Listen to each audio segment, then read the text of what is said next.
وزارت کارهای خارجی به توجه هموطنان می‌رساند که طبق دستور اساسگذار صلح و وحدت ملی پیشوای ملت پرزیدنت جمهوری تاجیکستان محترم امامعلی رحمان از 25 ایون سال 2020 برای مرحله به مرحله برگردانیدن شهروندان تاجیکستان از جانب شرکت‌های وطنی تاجیک ایر و سامون ایر به سمت شهرهای مسکو، سنت پترزبورگ، قزان، نوسیبیرسک و یکاترینبورگ فدراسیون روسیه و از این شهرها به تاجیکستان پروازهای چارتری انجام داده می شود.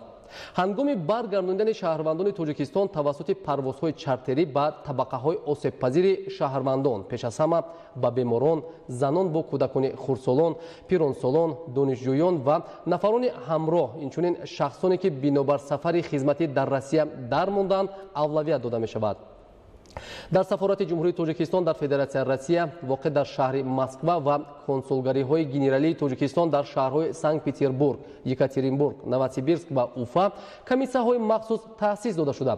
وظیفه آنها ترتیب دادن رویخط شهروندانی میباشند که باید به وطن برگردانده شوند.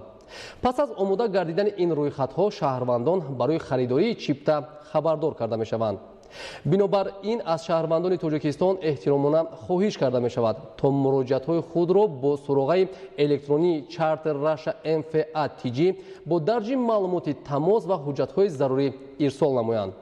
معلومات اوید به روزهای پرواز با نظرداشت موافقه با جانب فدراسیون روسیه و گرفتن اجازت مقامات اویاسیونی این دولت علاوه پیشنهاد کرده می شود.